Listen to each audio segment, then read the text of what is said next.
With Independence Day just around the corner, the idea of personal freedom and independence is coming to mind. Many parents of tweens struggle with their kids wanting more independence.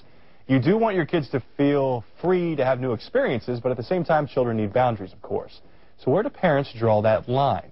Licensed social worker, president, and CEO of Daniel Memorial, Jim Clark, is here this morning to help parents navigate the rough waters of granting tween independence. Jim, thank you so much for joining us this morning. I love that word, tween. Tween, right. What ages are we talking about here? Actually, tweens are typically considered between the ages of 9 to 15. It's a big group. It's a big group. And parents, from the time a child can talk and walk, we have a desire to control them. Right. And particularly at that age, between 9 to 15, kids are starting to set limits, are trying to get new limits, boundaries are out there, rebel to some degree. And what is important for parents to know is that it's not necessarily them fighting you, but what they're trying to do is start to find their own way in the world, their own self-awareness. So I tell parents the first thing to understand is it's not just you, it's part of their natural childhood as they start to maturate.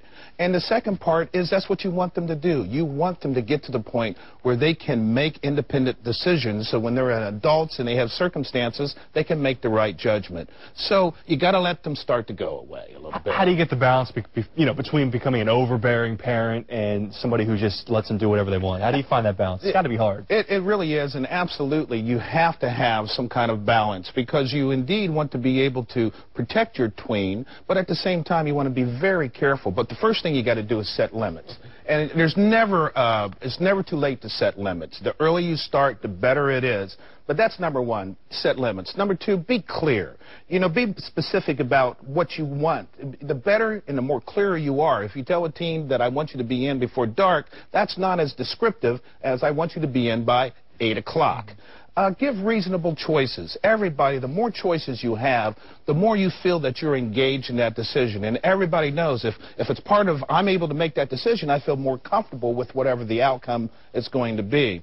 And then I tell people, too, give stages of independence. I know many parents, and I did the same thing, where we took the child, our daughter, 13-year-old daughter back then, wanted to go to the mall. And by herself, well, we'll let you go to the mall, and we had a cup of coffee. After that, we even have like a mall routine. We have parents who would go down and kind of help us. So you evolve as you go. You evolve. And then last is let them make mistakes. Kids are going to make mistakes, as long as it's not something detrimental or unhealthy. You should go ahead and allow them to make mistakes and let them learn from those experiences. I saw something interesting. I saw parenting, if you look at it like 100%, 90% of it is to keep your kids from killing themselves. 5% is teaching them how to take risks, and then the other 5%, the last 5%, is teaching them which risks are smart to take. Yeah. When it comes to setting limits, how do you enforce these limits once something's broken? Well, limit setting means that you identify it. So lots of people say, well, what if they break the rules? Well, that doesn't mean you take them to jail or you punish them or you beat them, but you let them know that indeed what they did was incorrect. And depending on the parent and the circumstances will determine what kind of consequences there may be. It may be just a tongue lashing. I can remember my kids telling me, Papa, just punish me or beat me, no more lectures, no more lectures. One of the most important things for all those parents, particularly with those tweens, that they have to keep in mind is they're trying to allow that child to grow.